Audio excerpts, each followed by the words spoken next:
Hello and welcome to the Legendary Ladies podcast. And this week we are going to be talking about the Flash finale and kind of the demise of the Arrowverse, sort of an RIP, sort of a pouring one out for the Arrowverse in general, because as it turns out, the Flash was the last remaining show of the Arrowverse, Wow. and with the end of the Flash, so endeth the Arrowverse. So It's kind of wild. yeah, I think we're gonna just dive right in. I think we're gonna start by like specifically focusing on the Flash finale and like what we thought of it. I think we all need to give context about when we stopped watching the Flash Ye- and how and little the we know Arrowverse about it shows in general. right now. So I will say I think I stopped watching the Flash somewhere around the Thinker Me too. That season. was when I stopped Apparently That's that my watching. was season too. that was a hard season for us all. I don't think I made it to the end of that. I did No, check I in. didn't like it. I checked in earlier this season because Dreamer from Supergirl, in case anyone doesn't know, I co-host Supergirl Radio. So Dreamer stopped by. She was from the Supergirl TV show, and so I was like, okay, I guess let's check in. We did a crossover with the Flash podcast, so I have some amount of knowledge of tiny things that are happening this season on the Flash, but not many. Like I know like highlights, sketchy highlights of what has been happening this season, but not enough to have any kind of conversation with the person who's been watching every episode. Uh Kat, you stopped watching around the Thinker season too? Yeah. I don't remember what season that was. New Rachel says I like the first episode of season 5 with Nora's introduction. I definitely watched the Nora Oh, yeah. I season. never made it to Nora. I didn't. I was like, "Oh, she seems cool." I watched that. I remember like being at San Diego Comic-Con, like interviewing them at that point. So maybe that was the last season I watched. Maybe I did watch through the Thinker, but I did watch Nora's stuff. So I mean, probably it was like what season are they up to? Season 9 now? 9. Yeah, 9. I Yeah, remember it's been that a long time. you used to have to catch up for like Comic Cons. Yeah, So, for work, I would always have to like do interviews because I worked for Newsarama at the time, and I was really the only one who was even a little caught up on the show. So I would watch the season like during the summer, like I wouldn't watch it during the year, and I would just like binge watch all these Arrowverse shows, and then at a certain point, I'm like, I can't, man, there's too many because you're breaking. I was watching all of them, It and I was was a watching them back lot. to back, and it was just so much. The only one I finished all the way through, obviously Legends, because we did this Yeah. podcast, but I think I would have finished it even if I wasn't doing this podcast because I genuinely enjoyed it. The only one was Arrow. That's the only one I've watched from episode Ah. 1 to the last because I really liked Arrow in the beginning, and I weirdly enough will say I think it's one of the stronger shows compared to the other ones. I know most people would say Flash, but I think Arrow like was always in the same line. I think there was times where Flash was better, but Flash took dives. I would agree with Yeah. you that the Flash had higher highs and lower lows, where like Arrow, this sounds mean, but Arrow's kind of right in the middle, right? Like it was very consistent. It didn't like the good seasons of Arrow, I don't think were as good as the good seasons of the Flash. But I think probably the bad seasons of Arrow might have been a little bit better than the bad seasons of the Flash. Abby in the chat says, "For better or worse, I never stopped watching." And Rachel gives us a correction in case we were wondering. The Thinker season was season 4. Okay. So we've potentially all been out of the Flash for about 5 years now. As a bit of Yeah, context. it's been like a high school term of no Yeah. Flash. Wow, that's kind of crazy to think about it. I watched Flash through the Thinkers season, and that was the end for me. I was a host of the Flash podcast, seasons 2, 3, and 4. And it got to be just a lot for me where I was doing so much podcasting, and just like you, Kat, I was kind of overwhelmed by all the stuff that we had going on, and I had to choose. And at that time, Legends was not only, in my opinion, the stronger show, but we are the Legendary Ladies. There was no world in which the three of us stopped podcasting. For sure. We were having so much fun recording. And that's not to say that I didn't enjoy recording the Flash podcast. I really did. And I loved breaking it down. Legends was always wild and wacky. Flash had so much source material. And I really, really enjoyed Flash season 1, 2, and 3. I really did. Season 4 started ticking downwards for me. And then I think I might have fallen a little bit into that internet vat where everybody kept saying, it's not really getting any better. And I was like, well, if the internet says it's not getting better, it must be true. See, And I didn't even need the internet for that. I just was like, just remember watching it and being like, I'm not enjoying this. Yeah, and that's what it came down to, is that it felt like we started having so many of these shows that it almost felt like homework. Yeah, it's so funny you said that, Amy. I was about to say at some point it started to feel like work to me to like watch The Flash, and then I was like, I I don't think I maybe That's I not a don't need good to. way Like to. maybe I can just like let this one go. Mhm. Yeah, I think you brought up a good one, Kat, which is like which Arrowverse shows have we watched beginning to end? So for me, Legend of all of us Legends, Mhm. but then Supergirl, and then I think that's it.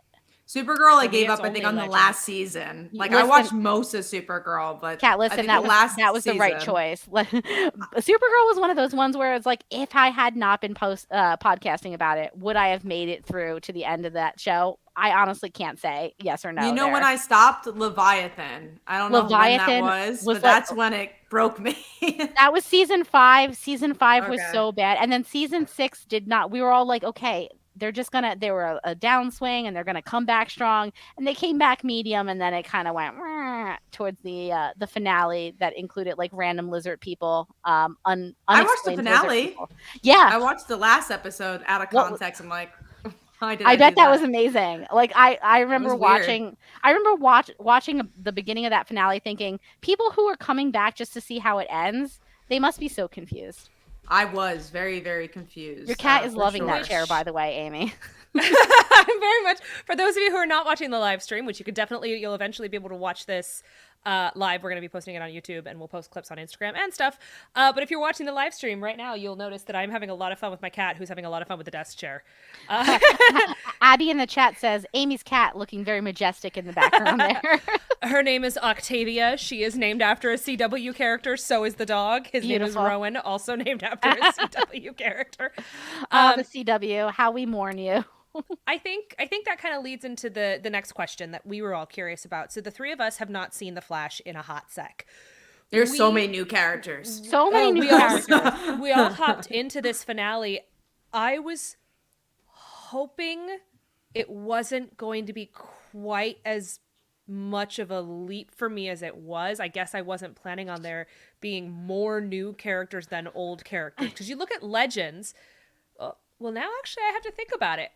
I'm gonna do some calculations. Oh. If we look at Legends we all dropped to season 3, or season 4. I'm gonna look at Legends season 3 versus the season finale and see how many characters are still around, because there was only Barry, Iris, and Cecile, and Joe, I guess. Yes.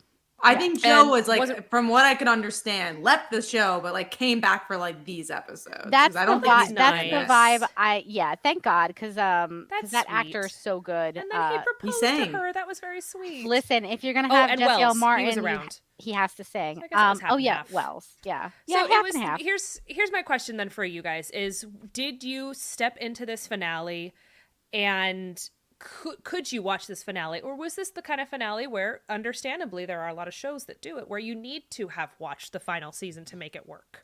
No, I think it was a season finale, and that was kind of the biggest issue. That did not feel like a series finale. Did not only the monologue felt like a celebration of the Flash. I think they tried with the villains, but I felt overstuffed. And something I mentioned to the girls, it felt like a glorified Power Rangers episode. Which, look, I am one of the biggest Power Rangers fans, so I'm not trying to Morphin' trash on time, Power. Kat. It's Morphin' time. Morphin' time. I'm not trying to trash on the Power Rangers, but it's not the tone I expect with something like The Flash. It just felt so melodramatic. It felt overacted. It just like It there's felt something like a lot. off. I see. So melodramatic. I see Pam in the comments said I watched the last 4, A New World, which is I think the name of the last arc, the last 4 Yes. episodes, after not watching for a while, and she said I was so confused, which I think is there's a lot going on. I personally, I guess I have like a little bit more of current Flash knowledge because last season, Kyler Lee's character from Supergirl, Alex Danvers, stopped by the Flash mostly to just give people like love advice and leave. It was weird, and I didn't like it. We watched it because of that Flash. Ray was in it, right? I hated that. Yes, we and Ray was in it. it. Yeah, and he said like all the legends were ignoring him, and he wanted to like invest That's again. Right. It wasn't and good. I'm gonna rub salt in the wounds. Amy's like, we have to do it. Ray's in it. And then that was the point where I think Amy like broke her That's leg. where I broke my leg. I'm like, I don't remember this episode. Because you didn't. That's and you're funny. like, and I remember never we were watched having it. this conversation back and forth, and I was like, I don't want to watch Amy in 6 episodes. We didn't want to You watch have to it. do it. And then Amy's the one who didn't watch it. Oh my God! Yes, we I had to watch broke it. my leg, my femur. Amy broke her femur Don't bone. That's do how she it. got out of it. Listen, Dude. probably I broke just my should've femur watched to The get out of Flash. it. I was But like, yeah. oh no, I fell. So I felt like I had like a little bit of knowledge of like, okay, Allegra, I've seen her before. What's his name? Chester? Chuck? Okay, like that. can I pause for Somebody? a second though? Yeah. I kept looking up. I kept pausing and looking up like what character is this? And I googled what is Allegra's power, but it auto corrected to telling me how Allegra the allergy medicine works. Perfect. I love think that that's for all of useful us. It's like it's I love a that for all classic of us. antihistamine, and I was like, oh no, that's not what I wanted, but that's hilarious. So Abby has an interesting comment. Eric Wallace is the showrunner. Since season 6 adapted a graphic novel approach, telling mini arc storylines instead of season-long ones, almost none of them have worked and have felt super rushed. Yeah, I mean, if you're trying to end a show on a 4-episode arc, but if that's like the arc, if like the right before it was in like another 6-episode arc or an 8-episode or 4 episodes, like, yeah, I could see how it just feels like another one of those instead of like a 4-part finale. It's just like a mini arc. I don't know. Yeah, I agree with Kat's Power Rangers analogy where I started watching the episode and like all of the Flash bad guys are all gathering together, which they did on Legends with like the Legion of Doom, and I liked They it. did, and I'm it not was good. I'm not against it, but it felt a little hokey. It honestly did. It felt like a little like, oh God, these guys again. And then I also it reminded me of one of the issues I had with the Flash, which was that it felt like they just kept reusing villains over and over again. They said it in the episode. Yeah. They're like, Yeah, you I again? I think for me the problem that I had is, and I this is the one time I wish we did have some Flash knowledge, is this the first time we've seen Eddie come back and they're going to turn him into a villain? What motivation could Eddie possibly? All Eddie wants to do, he literally killed himself to stop Thawne from being born. So he killed himself to prevent a major catastrophe and to save the world. And now suddenly he's like, but this is the life I should have led. But I do understand based on the episode that this negative speed force is some sort of like sentient being that has corrupted him, that has tapped into him. And I do like the idea that we've seen in other superhero movies and books and comics, the idea that the people who are the goodest good can be influenced to do the baddest bad. Like, I always kind of like those arcs. And I guess that's kind of what happened here, is that this negative speed force found Eddie and they were like, well, you clearly have like strong convictions, so let's take those convictions and turn them on their head and make you evil, so that in the end everything can work out. And I liked the idea of that arc. It just, is it bad that I liked, I was like, oh, the CGI. Oh, Like, it yeah, was too the much for CGI me. wasn't great. It was I will too much also fighting say for me. I kind of got what they were going for with like, balance doesn't always mean like conflict. It can just mean like, I guess, being chill bros that don't always see eye to eye. But yeah, I agree with your point about like, since when is Eddie a bad guy? Since when is he not heroic? And I think I didn't watch the 3 episodes leading up to this, but if they had kind of started to build that as a storyline, but like throwing that into the very last episode of your 9-season show feels like too big of a leap that you want to take me. And the episode also had to like, their daughter had to be born. They had to, Joe had to propose to Cecile. They had to, figure out with a Keown of it all. Like they had so many other balls in the air that like they were never going to have enough time to really do that storyline justice. I think they did. I think it was just too much battling, like you said. It was too much action, and also I feel like it didn't celebrate what the Flash was all about. Like I think what I enjoyed about that pilot of Flash is that yes, he has the superpowers. Yes, there's a really great villain, but it was about. But he's also a normal dude. Yeah, he's a normal dude. He's a scientist. You get like everyone's kind of has their individual arcs, and I felt like this is just like got too muddy. It just didn't feel like the same show as it was in season 1, and that's why I thought like maybe more twists and turns would have worked out. Even when that guy died, Chester, whatever his name is, it's like all right, we know he's coming back. I wanted him to stay dead. I did too. I feel like we're all terrible people, bad? But like I goodbye. wanted him to stay. I was like, oh, long Chester. pause. Yeah, and literally I went like this. All right, now breathe. And he did the, and I was like, oh, it was so stereotypical. There to be some stakes. Yeah, there was no stakes. Honestly, I felt like there was no story, and the only thing that was familiar, like I was saying before, is the monologue in the beginning because it was very similar to maybe it's the same monologue from that first episode. And then the ending where he's like, oh, he was talking to his daughter the whole time, but then also like. There was even like less weight for the daughter being born because we knew who Nora was. It's like almost feels like I didn't care. And how can you even like be a parent when you know what the daughter ends up being? Like I would feel like I wouldn't even work that hard. When she was there for like the birth, I thought like, okay, this is weird, but like obviously they're gonna like get rid of her into the background, and like Nora's gonna be okay. It was great. Everyone saw Nora. It's weird for all of us. She's gone. But when she was there at like the party for the baby, holding the baby version of herself, I was like, no, we gotta go. We gotta go on this. I think I kind of wanted her to give birth, and she'd be like, "Give me our baby girl." And the doctor would be like, "Oh no, it's a boy." Like I really wanted there to be some sort of twist, and they both look at each other like, "What?" And like, can you imagine Nora's out in the like lobby and she starts to like vanish or fizzle or something? I also love. I'm gonna throw in my 12 Monkeys reference that I have to throw in.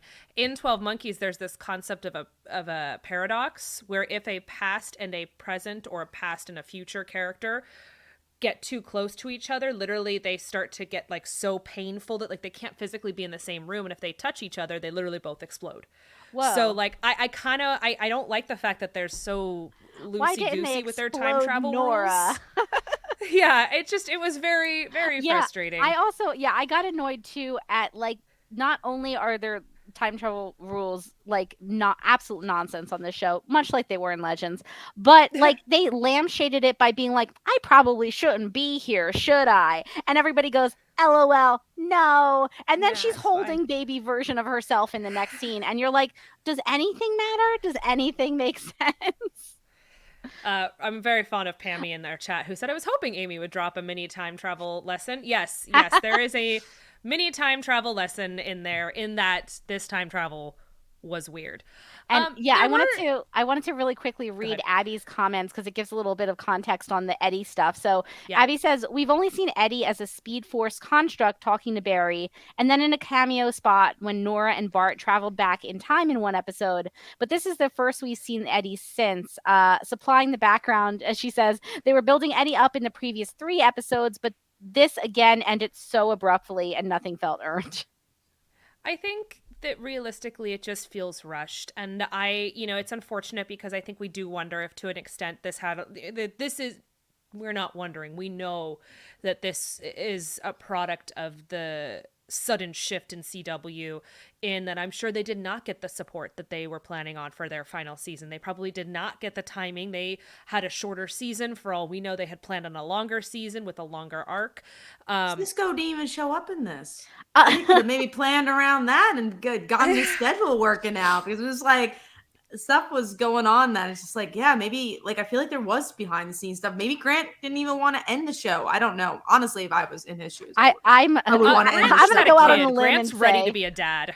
I was about to say, I'm going to go out on a limb and say Grant was ready to go, probably. No, for sure. No, for I'm sure.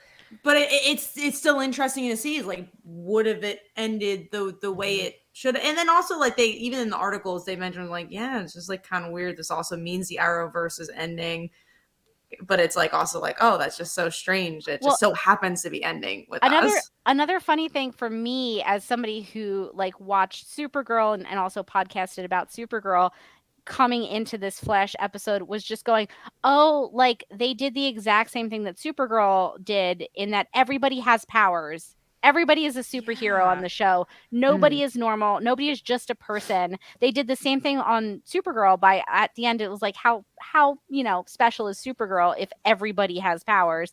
And I felt kind of the same way watching this finale is like how special is the Flash if like everybody around him has power? Cecile flies? We didn't even Excuse me? We didn't even talk about Right? the ending where he plays God and he's like, I'm gonna give random Which I am superpowers to people. so upset about. Oh yes, I wanted to, okay, I wanted to Hold talk on. about this. Yes, Because my first discussion. thought is again, okay, spoiler warning for Buffy the Vampire Slayer, a show that is like 20 years old.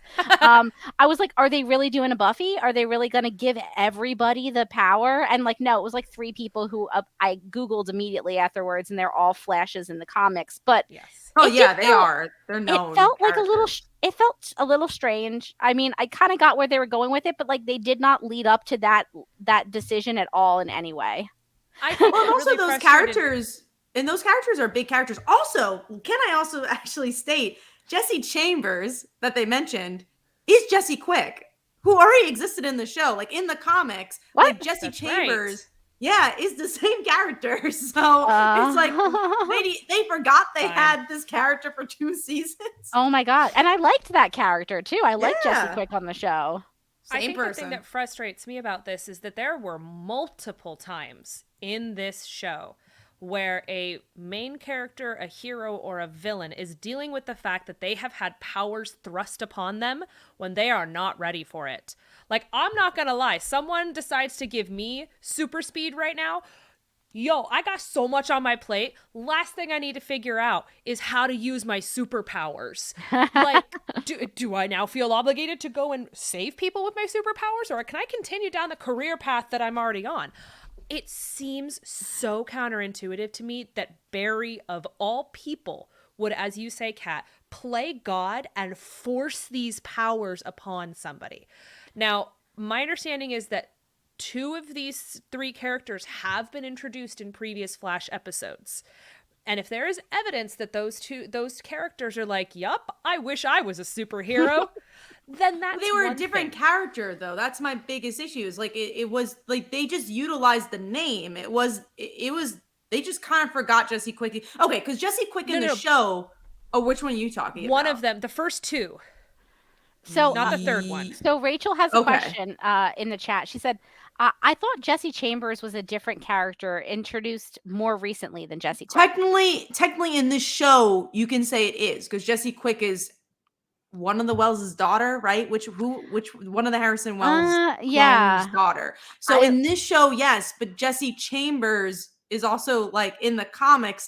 That's her name. Like that's Jesse Chambers is Jesse Quick. So they just utilized her secret identity name. So on like a fan of Jess Chambers. Jess Chambers. Chambers. Jess yes. Chambers Yes, is a there's different a difference. character. Okay. Jess There is Chambers, a different character yes. with that. I did not read the full. Sorry, I thought it kept was saying Jesse. Jesse.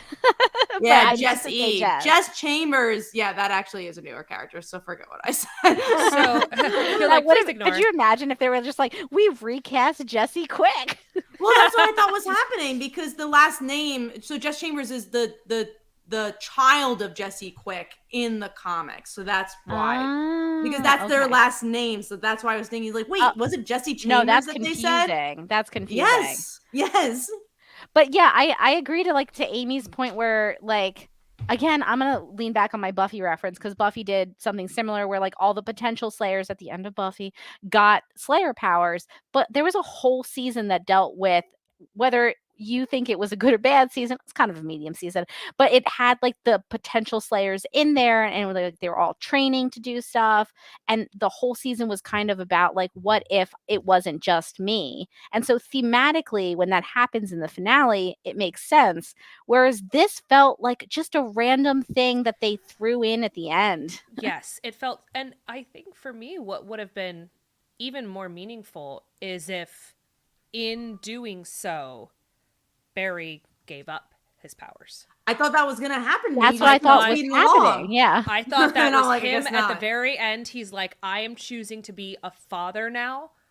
I am, because it would have been almost so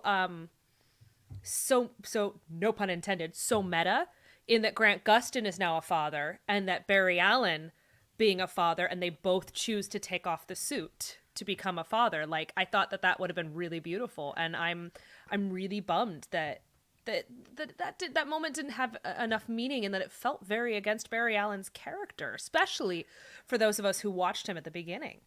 Yeah, everything that happened in this finale just felt so rushed. Like you could see the germ of like an idea of like what they were trying to get, but it wasn't fleshed out enough for like the emotional impact of it to hit. So like it's just a bunch of this stuff that happens like one thing after another, and it's like, yeah, okay, like I can see why you might want to do that and like have the power be shared and stuff like that, but like you need to work up to that. That can't just be like a throwaway 5 seconds at the end of your episode, your series finale, when you got like 2 minutes left. And that's my problem, is that this there are things that I really wanted to like about this, and I think that, Kat, you put it best at the beginning. It was a season finale. Yes. I wanted this to be a series finale. And I wanted this on top of everything. I wanted this to help us tie off the Arrowverse. I would have loved at the very end, with all the CGI that they did, they couldn't just have him running through Central City and then running through, oh my God, what was Oliver's home? Star City. Have him run through Star City. Have him run past all these places. Run through National City. Yeah. Run through National City. Have him run through all these places that Gotham. would be significant. You could have him run through Gotham, and then maybe he jumps off of a hill and you see a glimpse of the Wave Rider. Like, there was a way in there that they could have made that so much more impactful. And I feel not let down, but I feel like Arrowverse was such a huge part of us for such a long time. And we didn't get to have a Legends series finale. Mm-mm. And I feel like if we had, we would have felt it. I could have seen the Wave Rider doing that exact same thing, flying over Central City, flying over Star City, flying over the Vertigo bar. Like that, there were just little things in there that, for all the money that they spent on the CGI for the fight sequences that underwhelmed us, we could have had a couple more meaningful moments. And Pam said that in the chat too. She said, I would have loved it if they did that. Better use of the CGI money. Well, I think they just wanted to swipe Arrowverse under the rug, because again, the CW's endings, they're like, oh, we don't want to remind people that we canceled all these shows. We just want this to end. We just want to make our money and end. And you could just tell that's what they were doing here. It didn't feel like a celebration to the Arrowverse. And because the Arrowverse in general was so celebrated as this connected universe, and was the first time we really got to see that. We didn't have that with Smallville. We had one show. So it was so cool that we had all these shows that were spin-offs of each other. And it's so weird it ends in this spot where nothing feels connected, and it doesn't even feel like it's over. Like, at least when you had like Smallville season 10, you wore the suit. You're like, oh, that's it. Okay, that's cool. That's over. You know? I mean, I think about when they launched Superman and Lois as a TV show. They had like a 1-hour special about Superman on before it. Like, it was like all about like, oh my God, Superman, so great. They couldn't have given us a 1-hour special of like goodbye to the Arrowverse before or after this finale. It feels like CW would never have forked over for that right now. Well, it's not even the CW now. It's like Nexstar or whoever their new corporate overlords are. Flea medication for dogs called NextGuard. And every time I see this, I'm literally like, NextGuard? Every time. And yeah, they weren't gonna spend any extra money. They weren't gonna talk about like, oh yeah, of course we've crushed all the shows that you care about, and we're just gonna buy some foreign programming and put on some reality shows now. It's cheaper. I don't think that they wanted to like highlight that. Before we get off of the Flash and onto the Arrowverse, though, I'm dying to know, what do you guys know about Keone? And if you know nothing, what do you think the deal was with that? I think what they were trying to say is that she's like Mother Nature, like she has different powers. She's like a goddess. And I'm guessing she's like another identity of Caitlin of some sort. Like oh no, Caitlin's gone for some reason. Then she returned. No, she's back. Which to be fair, for a lot of fans, I think that bringing Caitlin back, she should never disappeared. It's the same actor. No. But so when Frost died, and I'm pretty sure it's Did you look this Abs up, with Amy? the fur cape guy. Yes, Abs with the fur cape guy was in love with Frost, and so while he and Caitlin tried to bring Frost back through, I don't know, some I genuinely don't know. They tried to bring him back, magic, science magic. They called probably. Constantine. He was on his magic mushroom trek, and they found him. He helped. I don't know, but when they tried to bring him back, hatched from a mushroom. They ended up bringing in Keone, and Keone took over. So I hate body. to. I'm gonna be this person again. In Angel, the series. I like a good Buffy reference. Listen, and even better Angel reference. I was like, when I was on the Flash podcast earlier this year, my big question was, please, you guys, my God, what is a Keone? Please explain this situation to me. I kept forgetting her name. Because I wanted to say Keone. Because it's not like a common name that you hear out in the world.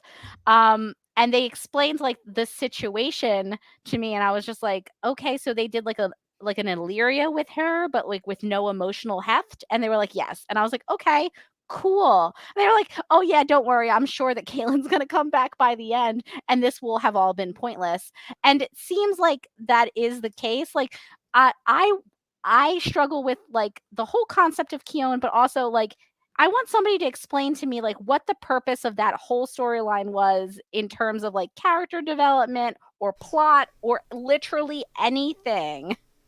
I think and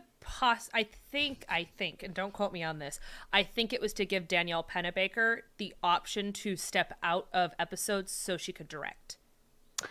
I think that was part. Why couldn't she be Caitlin and do that? I don't understand why she needs to be a new character. I don't know. Caitlin could have gone on a vacation to Fiji. I have no answer for you. I feel like even in the seasons I was watching, they were struggling with like to figure out what they were going to do with Caitlin. Caitlin. Maybe that was the problem, is that they were literally out of stuff. What do we do with Killer Caitlin? Frost was cool. I mean, she's a cool why not? I hate to say this. Like, kill why Caitlin not and keep Killer Frost? Yeah, Deep Six Caitlin, keep Killer Frost. You're done. I liked her. I have to say, Abby loves your description of that guy who was Abs with the fur cape. And so who is he? Rachel says his name is Mark. That just reminds me of Boots with the Fur. There you go. Who sings that song? The Apple Bottom Jeans. yeah, who sings that? I don't know. Man. Oh my God. It's Get Low. I know the song is Get Low. Low Rider. There you go. Our good friend Flo Rida was there in this episode. Love my boy Flo Rida. So this guy died in 2023, but was resurrected in 2023. Self-styled as Chillblaine. Oh, that's right, Chillblaine. Chillblaine. What else? He's a bartender. Abby Frisco says nothing. I watched the whole season and don't know. Caitlin died and no one mourned her or barely acknowledged it. She destroyed Mark for a hot minute, then reconstituted him? I don't think she meant reconstituted. I think she meant resurrected, but I'm very fond of reconstituted. Maybe she just like dissolved him like into atoms and then brought him back together. And then she's like, you know what? Let me just add a little water and there's fur cape and abs. Maybe Mark is like the ship of Theseus. He's been like undone and redone. And is it really him anymore? Oh no. That storyline sounded like they were explaining to me on the Flash podcast, like, no, Morgan, it's insane. This is what's happening. And I would be like, what do you got? Like, why is this happening? And they would like, I don't have good answers for you on this one. I think the challenge that came up is that like realistically, a show like Flash or Arrow that was a part that is as episodic to an extent, procedural to an extent, is not like Legends, where Legends can do ridiculous stuff, like apparently actually turning people into ash and then putting them back together again. But why? That But is why what happens can't? to But Abby why Morgan. can't Flash do Reconstitute it? Why can't you do one-off episodes? Why can't you have fun? Like I don't understand, because Legends had a through line. It had, some seasons did, some seasons didn't. But there's so many shows that have a good through line and still tell a story. Like it tell like an off story. I think a great example, and Morgan will at least get this, is Ted Lasso. Ted Lasso, this season especially, it's a show that has somewhat of a through line, but every episode feels like a whole different thing that they're tackling. It does, yeah. Or they might like show them going to play a team in England, and that's an episode. But then the next episode has to do with whatever. So there's always different things going on in every episode. Why does Flash have to do the same thing over and over again every episode? Like there's so much interesting stuff you could do with Barry Allen. And Flash has, even the TV show has like longer seasons than a lot of the streaming shows now that are extremely short. Like when we talked to the writers about like the Writers Guild strike, they were like, these seasons are getting shorter and shorter. It's harder to staff for a whole year. But like the Flash, like some of these CW shows were some of the few ones that had like 15 seasons or 20 episode seasons. That gives you a little bit of loose room to like have an episode that's just fun and is not like maybe necessarily plot the whole way through. It feels like the mini arcs that they were doing kind of prevented them from being able to do stuff like that, because they were just jumping from one small self-contained story to another one. But then people were tired of like The Thinker that lasted like freaking 20 episodes. You're like, I don't care about The Thinker for 20 episodes. There's got to be like a happy medium, like what you said, with like a where there is a through line, but that still gives the show flexibility to do one-off things and do fun stuff, and have not every episode be like, okay, and like let's check back in with the main story. Mm-hmm. So let's kind of I'd like to sort of pivot it to the Arrowverse talk, because I think that is something that is very, very important to the three of us, because we've been here since the start. I mean, we have not only been here as fans, but we, especially at the beginning, we were doing a lot of press rooms. I mean, my first ever red carpet line was an Arrow line, and at that point, like it was March of the first season, and it was just starting to get big, and it was at WonderCon, and people were fans, but like Stephen Amell had just started his Facebook page. Like, doesn't that feel like 100 years ago? He was doing those live things on a regular Facebook basis. Page that people check in on. That feels like a long time ago. And we did, and I did the Flash podcast, and I was doing Legends podcast, and you were doing Supergirl, and Kat, like it was just Kat, you were doing all kinds of coverage for it. It's so wild to think about. Like I started watching Arrow my third year of college. Like mine was my first year of college. That's season one to me. Yeah. I mean, I started podcasting about Supergirl before I met my husband. Like, before I met him. I had never even gone on a date with him. Like, I was on Supergirl radio. Oh, wow. So, like, yeah, like, big... It's weird when something like this that's gone on for, like, 10 plus years, it's, like, become kind of, like, background noise in your life, and then you think about all the stuff that's happened in your life while the Arrowverse has been on, and it's just kind of wild to see it kind of go out with a whimper, honestly. There was not a lot of fanfare for this. And it's interesting because Twitter, I did see a lot of people talking about it. I don't know if people were watching it, but I saw like it trending. I mean, like, I don't know, people are talking about its ending, that the Arrowverse is dead, that's finally over. And I do wonder what the new era of DC and superhero shows are going to be after Arrowverse. Arrowverse was like a decade of what superhero television was. Like, what is it now? Even the Marvel shows, like you had the Marvel shows for a little while that was doing She-Hulk and Miss Marvel, but there's no shows like that right now. And I'm sure it'll pick up again, but is it gonna just be things connected to the movies? Is it like, what is it gonna be? So yeah, the Arrowverse was super unique, and I think really in some ways like ahead of its time, or like, kind of sort of ahead of its time in terms of like They were these trendsetters. trendsetters, standalone shows that actually connect into each other. And I mean, doing stuff like that where like you have a connected universe between several TV shows, and think about how many people work on these TV shows, is like was such a, I'm sure, like a labor of love and such a huge lift for everybody involved. And honestly, like we, we can harp on some of the mistakes that any of these individual shows made, or like the Arrowverse together crisis. The post crisis situation was not always the best, especially for Supergirl. But like what they did was super impressive, and it is kind of sad to see it essentially go out with no fanfare. In terms of like this is it for the Arrowverse. And I mean, realistically, I remember thinking, okay, season 1 of Arrow is good. And then season 2 of Arrow and season 1 of The Flash hit at the same time. And I remember thinking, shit, like this is new. This is spectacular. We're getting this new universe. For me, someone who had never really been into comic books, not for a lack of interest, but just I didn't know where to start. I was so overwhelmed by it that it created this very clear vision of how I could fall in love with comic book characters. Like, to see how much I, as a comic book nerd and as a nerd in general, have grown because of the Arrowverse shows. I mean, these shows did things that meant so much to so much of us, or so many of us. And it proved it could be done. And I think we owe so much to the Arrowverse. And I wish that we had gotten even just 1 or 2 moments of that in this finale. But I mean, it's tricky because it's the Flash's finale. Can we? But it wasn't even a good Flash finale. Yeah. That's the biggest. There was no emotion to anything. If this was a Flash finale and celebrated Flash, I'd be like, yeah, this is just a Flash finale. That's fine. Yeah. This didn't have to say goodbye to Arrowverse. It was so lifeless. I think that's the best. It was hollow. There was not one moment that felt like, that's even the hard when maybe when Joe was singing, I knew she was gone.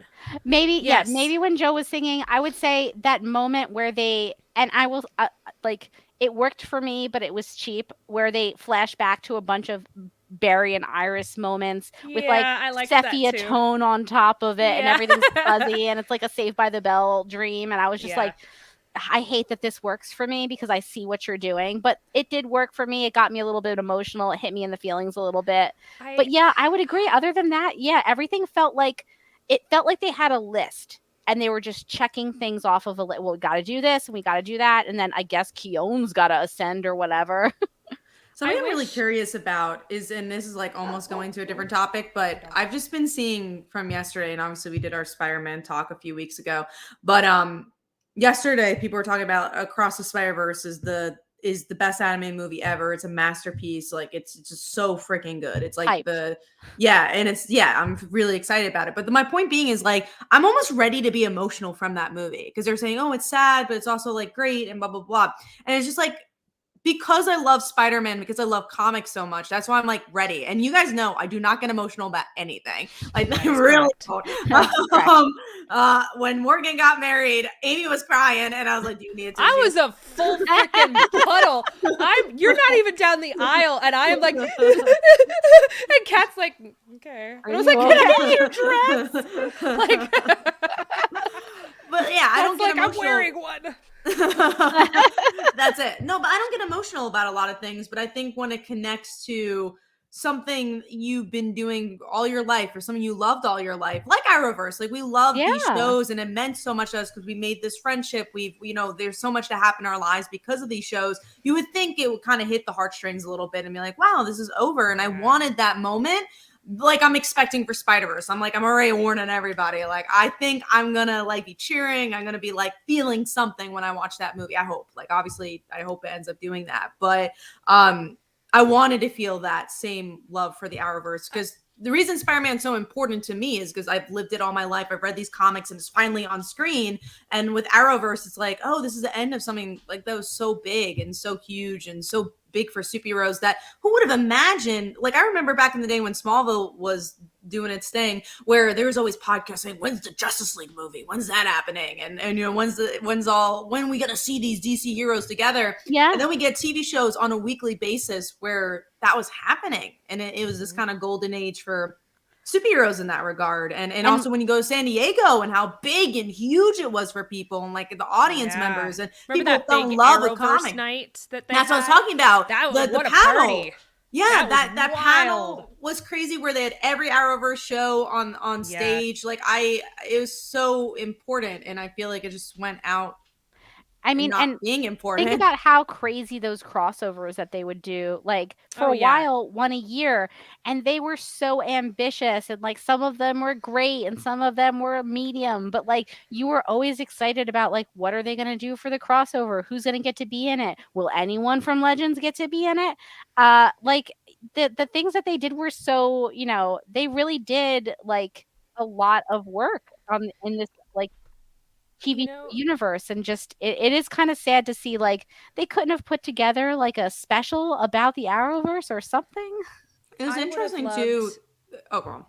No, I was thinking like, oh, Barry running through all the places that were important to him, but even if they wanted to keep the way that it was ending, can't you just imagine Barry as holding little Nora, and what if he finds his way to the Cortex and he's like, all right, this is where Daddy works.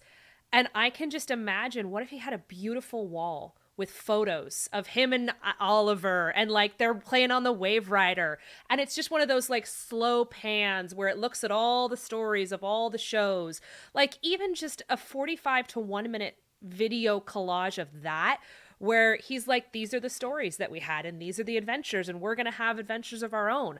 Like, I feel like, and I don't know, weave in the musical theme of Arrow, put in the musical theme of Supergirl. Like, there would have been so many moments where you just all you had to do was give them 2 to 3 minutes to feel something, and I think we could have capped it off. Remember when they started that fake Justice League that they never went back to, and that like building where they all had chairs? Like, what if he like went back to that and like, you know, had Nora and was like looking around at it or something, literally anything. Besides giving powers to 3 strangers, he could have just looked at the chairs of like where with like the Oliver symbol and like the Supergirl symbol, and he could have just time been for like, a new era. Time for a new era is what he could have said. And then he could have even given those people those random people powers, and you would have kind of understood like, okay, like the Arrowverse is over, but somewhere out there, like a new superhero universe is beginning. And I would have liked that. Thematically, it would have made more sense than like, here you go. There was just so much focus on this battle sequence and creating villains for the sake of villains. And you know what? I know that there have been a lot of shows where it's a procedural show like this or wherever, where the finale, the series finale, spends less than half of the episode with an actual like the major plot, and then the rest of it is just tying things off. And I'm like, okay, well, if you were going to do that, then we really should have tied it off more efficiently. So it just not efficiently, but more memorably. And even for the Flash, like I don't think it tied off the Flash memorably, and it just didn't have the same heart that I think it should have. And I will say, like, something. I think I would not say that Supergirl had one of the all-time great finales. I'm just gonna go ahead and put that out there.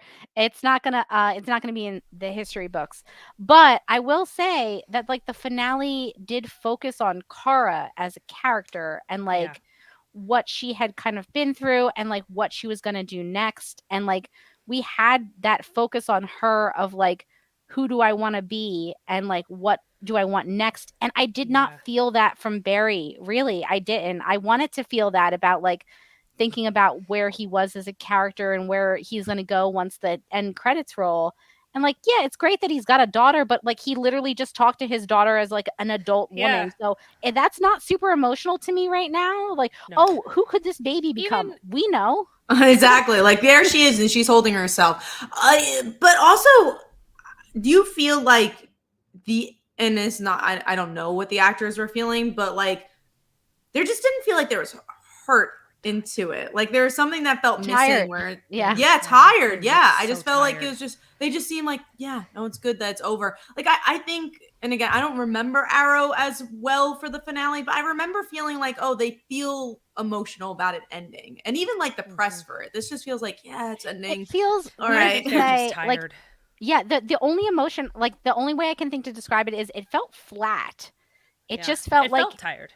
it felt tired. It felt like everybody was trying to just do their jobs and hit their marks and like get out.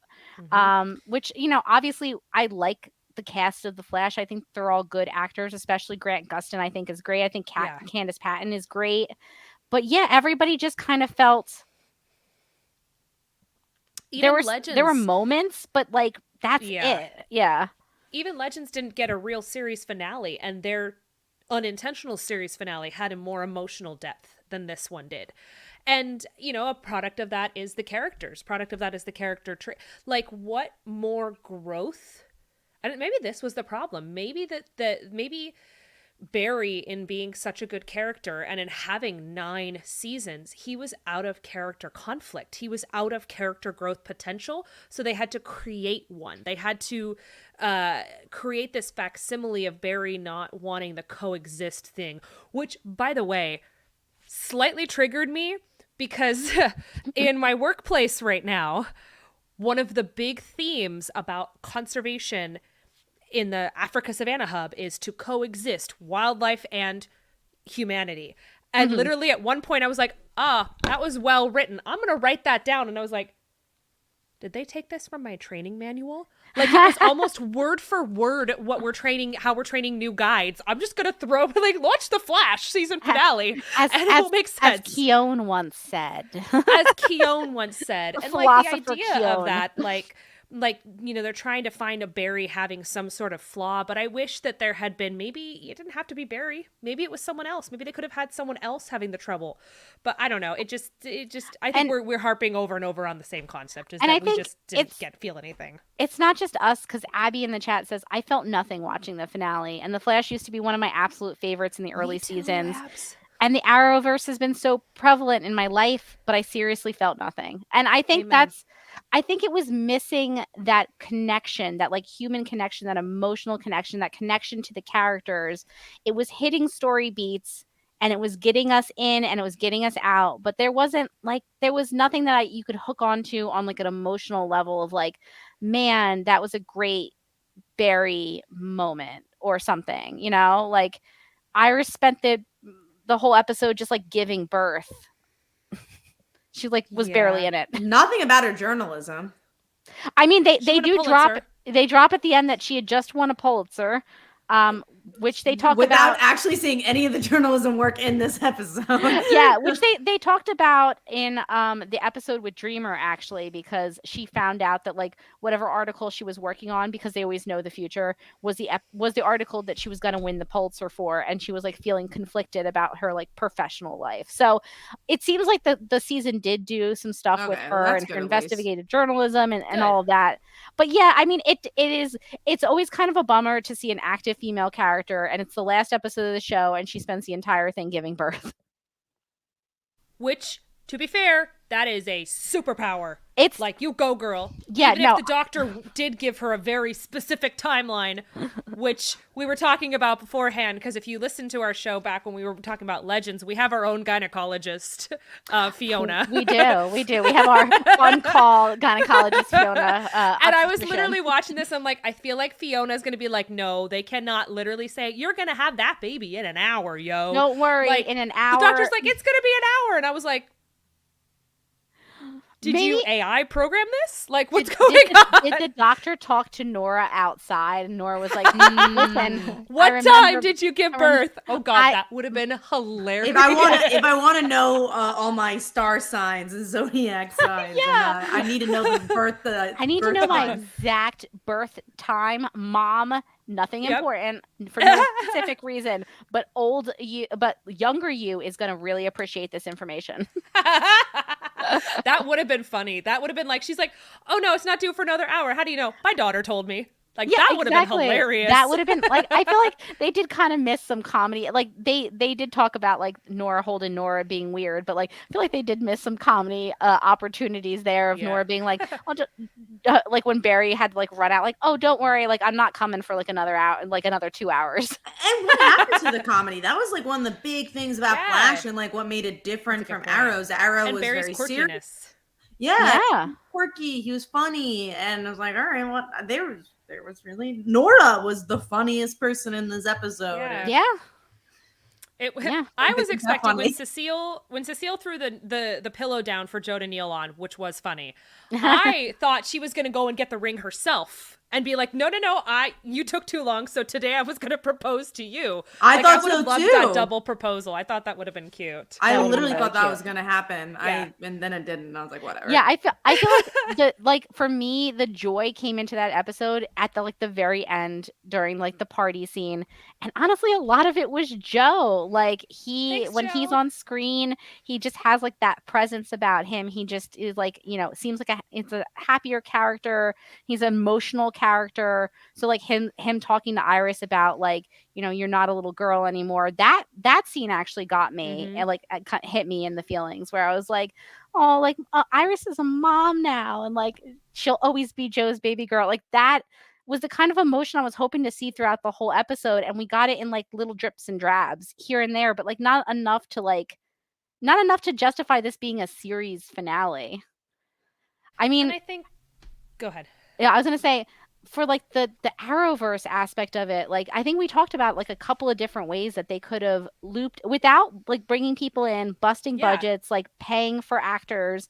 There's certainly ways that they could have looped in some memories. They did that whole Barry and Iris flashback. What if they just did like a little flashback of like all the times he's had with his friends, his super friends?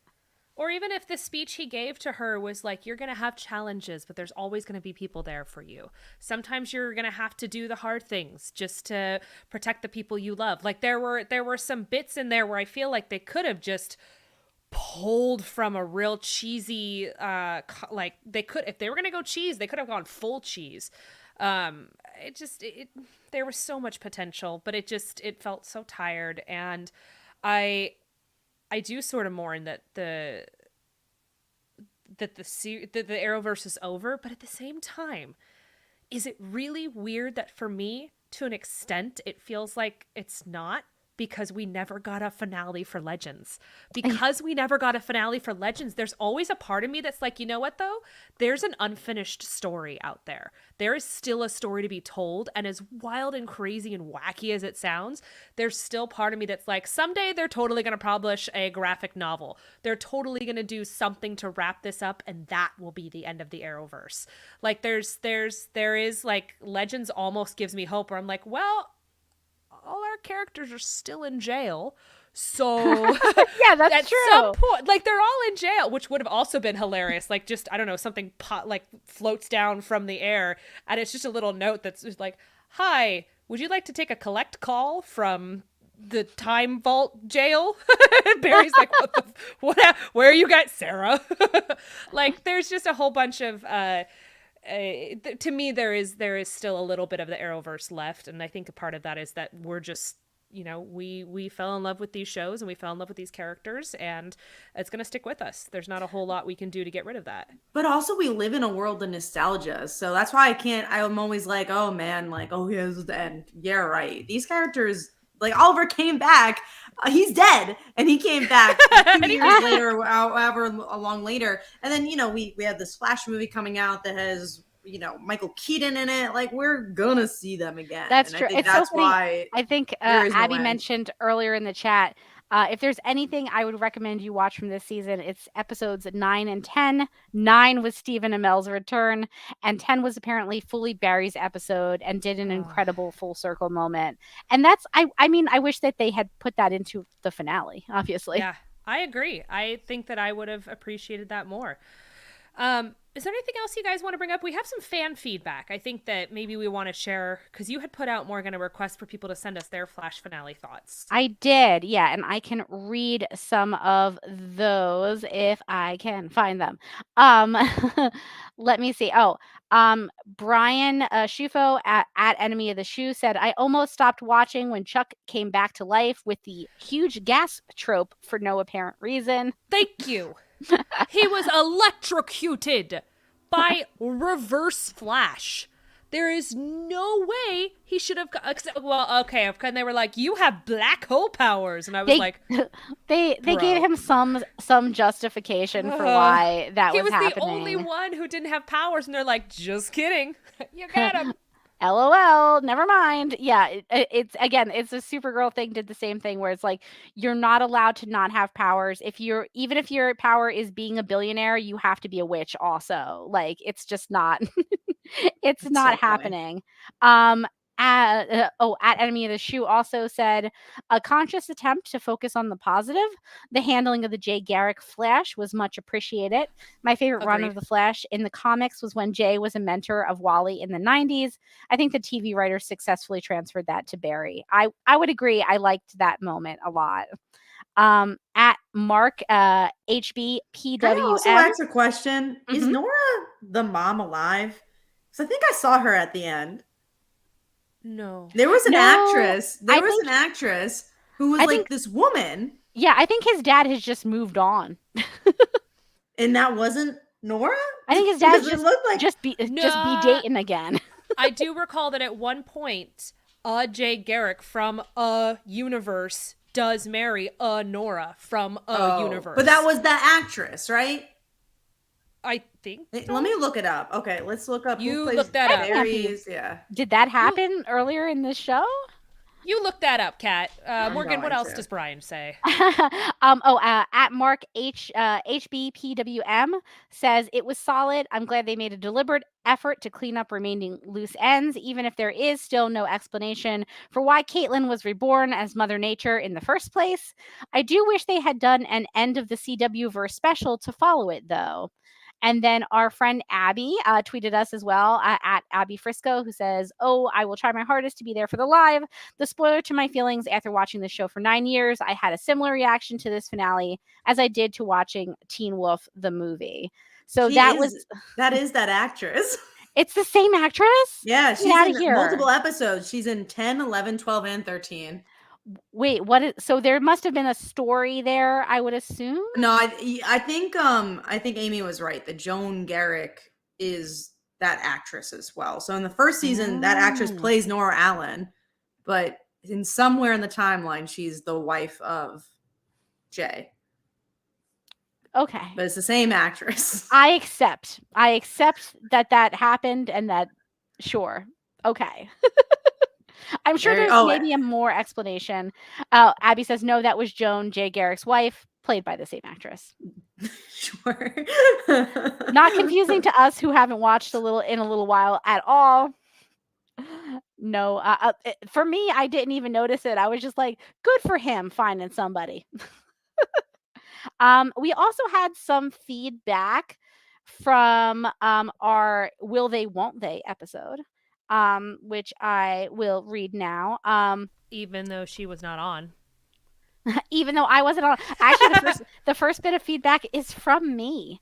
When I retweeted the episode, I said, I couldn't make this episode, so I can't wait to hear what Amy and Kat felt on this. I'm somewhat in the middle, I think. The problem isn't the slow burn, it's the forever burn. Jim and Pam, great. 6 seasons hoping Mulder and Scully will kiss to get foiled by a bee. Less great. Pam says, agree 100%. I was fine with the Jim and Pam slow burn. Mulder and Scully was just such a perpetual tease. I also liked the slow burn and enemies to lovers trope that Leslie and Ben had in Parks and Rec, but that's just me. At Jesso13 said, I agree with your comments. I like them if they're well written and at a good pace, but I hate the never ending back and forth. I am a fan of Bones, so Booth and Brennan's relationship is another one of the slow burns I liked. The Mulder Scully thing was 100% frustrating. At Super Oli 74 said, it all depends on characters and how invested I am in them. At Valkyrie 88 A said Chenford, hashtag Chenford on The Rookie is a great will they won't they that developed as the characters grew. I don't know that relationship, but that sounds fun. At Daryl 772003 said the first show I ever saw to get a couple together in the first season was South of Nowhere. After that, I just wonder why can't every show just Good get characters show. together more quickly? That's a good show, guys. If you have not seen it, I'm. so good. What's it about? Okay, it's gay. So get Oh, ready. all right, I'm It's excited. about this girl I wish who that should have just moves. been it right there. It's gay. gay. That's all. That's all you Period. need But to like know. done. About this girl who moves to California and then she falls in love with this other girl who's bisexual, and that's kind of the whole story. Sounds chill. It's pretty fun. I recommend. That's hilarious. It was a Teen Nick type show. It was like an Oh, N. the The N. N. I Yeah. used to watch so much Degrassi. Oh my goodness, the drama. Another little side note. The creator of Secret World of Alex Mack, one of my favorite shows of all time, An incredible is the creator of that show. No way. Mm-hmm. Well, now this is gonna have to go on my to watch list because We're gonna watch it for this we're show. gonna pilot pod South of Nowhere. I will say, I don't think they get together in the pilot. It's gonna be really timely. It's gonna be really timely. It's what everyone is asking for. To go back, Daryl said, I actually find it frustrating when shows take years to get two characters together. Daryl mentions, I guess some SVU talk was on the pod. One thing that wasn't mentioned was how Stabler's wife was murdered early on in Law and Order. Call me a cynic, but it's almost like they killed her. Law and Order OC, which I guess is the new one. Or organized crime. Yeah. The first episode of Organized Crime, the reason that Elliot and Benson fall back into each other's lives is because his wife is blown up. So there is a little fall bit back of into that, each other's life, each other's arms. There's a little bit of that trope of like, oh, well, we could never get Elliot and Olivia together because Elliot had a wife, so let's kill the wife. And initially, I was annoyed with that, but it ended up they played the story so well, and it's been 3 seasons, and he's still dealing with the trauma of that in a really well-written way. So I was frustrated at first. I was like, wow, what a kill the wife so they can bang each other trope. Just gotta fridge that wife real quick. Yeah, and so initially, yes, definitely that was there. But I'm such an Elliot Olivia shipper that I don't care. You're like a terrible person. But I'm pretty sure the tension is real sexy. So most people watching that show are probably a shipper of them. So I think they probably care more about them getting together than the wife. Kind of terrible. Listen, well, yeah, Amy sent me a clip of the two of them. It's hot. I'm sorry, wife. I'm sorry. You had to die. At one point, like, he leans in and he looks like he's gonna kiss her, and then he redirects, and I was like, yeah, that's sexual tension. And at the end, it's really sad that the wife's name is just Wife too. So you knew she was gonna Kathy, die. Jeez. Poor wife. Well, what's funny is that if you look back in like the history of Law and Order SVU, that was a thing that started popping up, is that it became work wife, home wife issue. Where like the real wife was like, you spend an awful lot of time with your partner telling her things more than you tell me. Are you here for me and the kids, or are you here for her? Ooh. And then they're like going through some emotional stuff, and then the work wife ends up being there to rescue home wife when she has pregnancy complications and saves her and the baby. But then she very dies. Dramatic. Many years later, they get like 15 more happy years in Rome. I like that you started that whole entire statement with the history of Law and Order, and that's so like interesting and not sad, but it's so interesting about a show that's lasted like 20 years that there's like a history lesson. I thought you were just gonna say it's sad that I know that. No. Law and Order is one of those shows that I feel like a lot of people know the history of Law and Order. Like people love that show. But how long has Law and Order been on? Like 20 years? A long time. But here's the thing. Law and Order is a procedural show that has been Right. around. This, I think we just finished It's the season 90s. 22 or 23 of Law and Order SVU. My But God. that's a spin-off of an original show called Yeah. Law and Order. But here's the thing. The last 2 seasons, they have started a new technique with their episodes. And I wish that Flash had taken, like, I'm going full circle. I wish Nice. Flash Bring it had back. taken this as a hint that you don't need to try to do these little mini-sodes. Law and Order SVU starts in the first act, or I guess the teaser. So before the title sequence, the first, it'll usually be 5 to 9 or even 10 minutes, is it's the story of the victim. And so, like, some of these are full on mini, like festival size, like little movies almost, and then you get to whatever the crime is, and then they meet the characters. So sometimes you're 11, 12 minutes in before you even see a main cast member, and so that's Wow. because they can have a different technique, but it works really, really well, because like some of these, they're really good. You're like, I was more interested in that little mini story than I was in the rest of the episode. They're like short films. Yeah. Almost. Yeah, it leads up to, and so it makes it, because there's only so many times a victim can give a statement, and a victim can be in the bullpen, and you can have them people who are, oh, we thought it was this guy, but it was actually that guy. And so they found a way to make it refreshing. And Flash had that opportunity with this season. And I guess they just kind of took the mini so low. Instead, they created that new Caitlyn character. What was her name again? Keone. Keone. They created Mother Keone Nature. instead. You mean Mother Nature, Keone? Although okay. the effect of when she you ever was hear ascending that- was very It was cool. very cool. You ever hear that Gen Z term, mother? Is she Yes. a mother? I don't think so. No, I don't think so either. I don't wonder think she who- had achieved mother status quite yet. It's so sad that Mother Nature couldn't achieve mother status. I was about to say, I was going to quiz you on this, but Pam in the chat beat us to it. I was going to ask when we all thought Law and Order had started.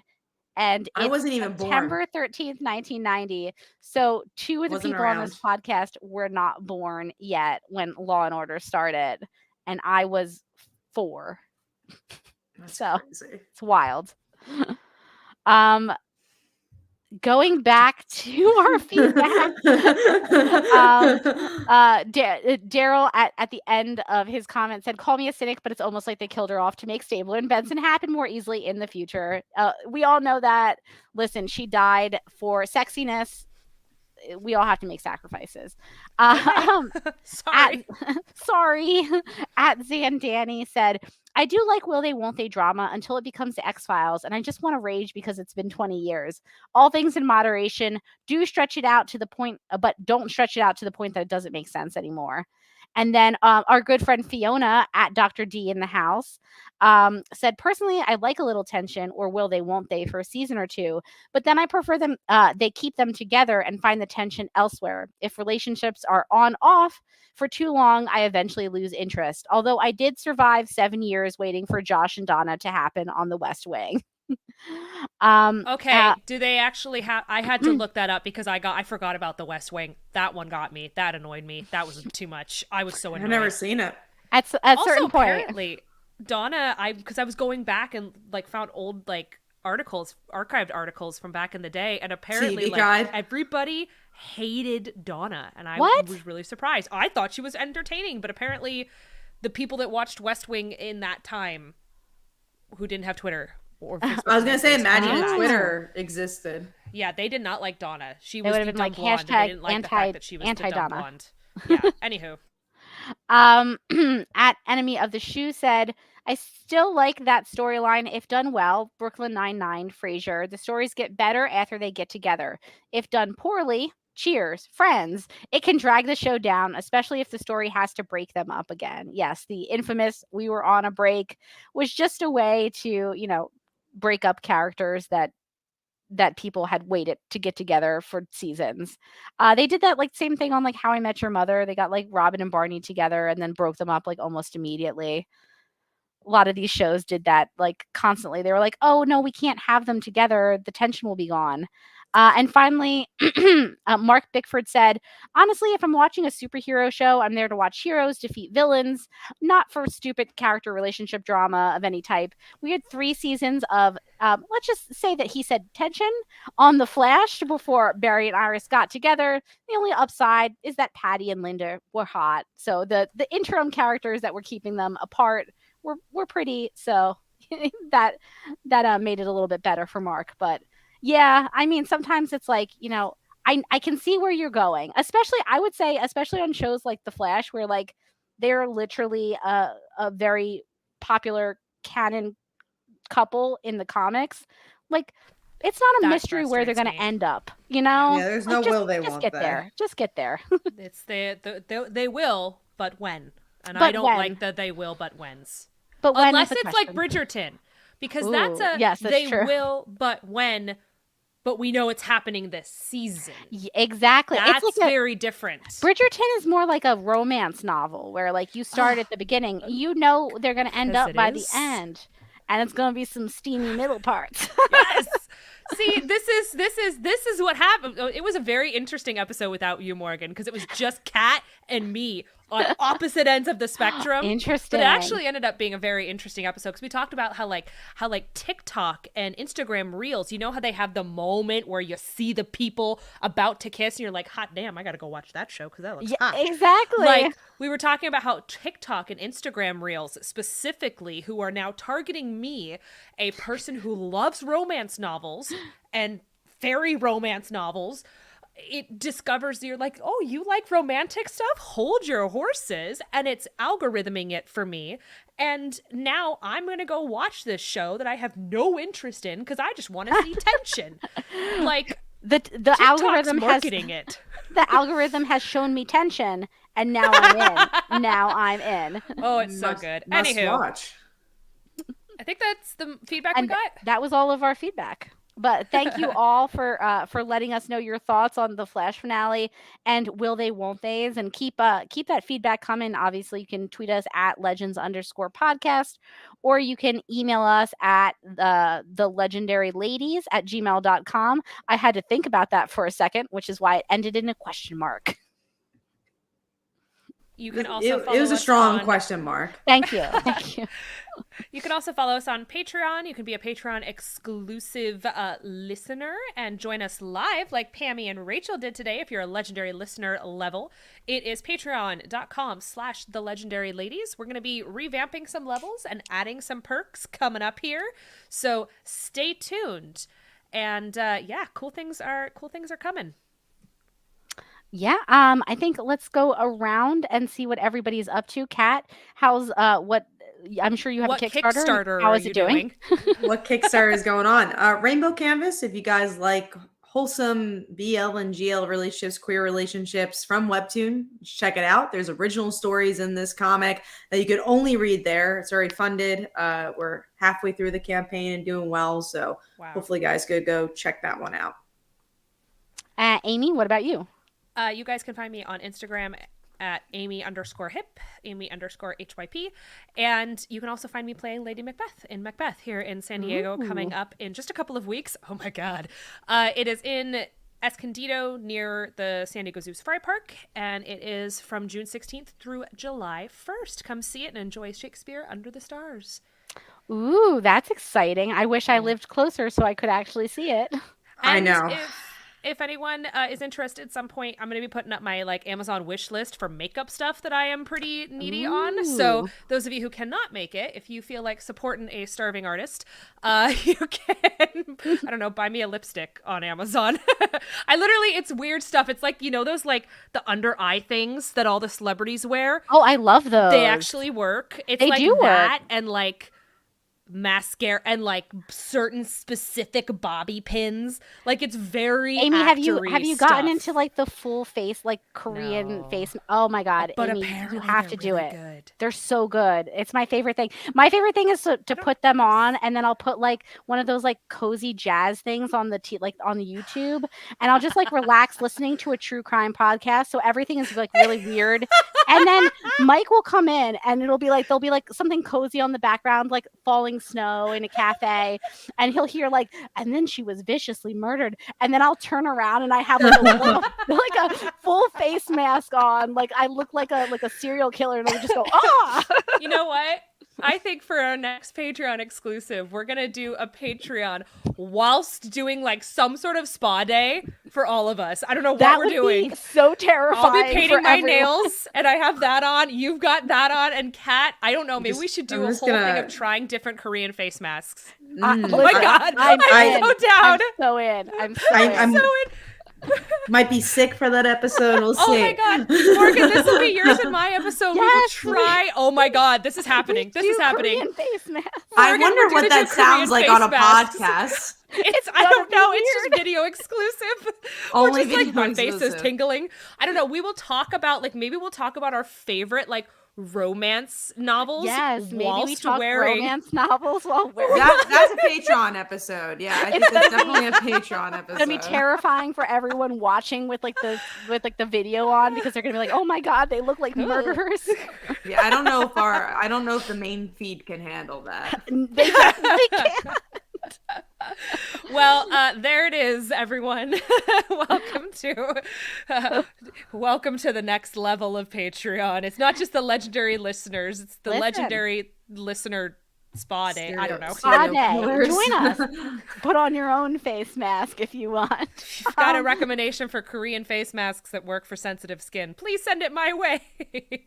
And before I forget, you can find me as a co-host on Supergirl Radio. We're taking a couple weeks off from the live shows. Rebecca is on a much-needed vacation, cruising around, and I'm still here. So that's caused a little resentment inside of me, but we'll be back. So we still have episodes that we banked ahead of her vacation, because she's very diligent, and we'll be back live at our normal time on Tuesdays at 9 p.m. probably with like a Flash movie podcast pretty soon. So that's coming up. It's coming up fast. The Flash is never really over. I'm concerned. I've been hearing good things. I haven't heard anything. I heard it's the greatest movie of all time. Jaden Smith said it changed his life. See, I can't believe I don't know if I'm gonna believe actors say Smith? It. No, maybe their sister, but not maybe Willow. You would believe. Yeah, maybe Willow. From Willow. Yeah, Willow. I might believe. Tom Cruise also spoke very highly of it. Famously, a very. I like Top Gun. So. I don't know about the Flash. I just know that Spider-Man's gonna be great. I trust those comments, but I don't know if I trust. I'm sure Spider-Man will be great. The Flash. But I do have the ticket. Knows? I have my ticket for Flash. So nice. I'm trying to get my ticket for Fast and Furious. I still need to put that on the calendar. I still need to go see it. I can't believe that I haven't seen Family yet. Like I feel like. Oh, who is changing the locations of all of It's not me. Not me. Sorry, I was terrifying. I was doing a StreamYard thing. Okay, this is it. We're done. We got to wrap it up. Thank you to all of our listeners for joining us for our Flash recap. Send us your thoughts, thelegendaryladies@gmail.com. Did the Flash hit for you, or was it a little flat like it was for us? And did it end the Arrowverse the way you would have wanted? And if you could have ended it with any sort of musical montage, how would you have ended the Flash season finale? And I think that's going to wrap it up for us. So thank you so much for joining us. We really appreciate you all. Follow us on Patreon, patreon.com/thelegendaryladies, and stay legendary.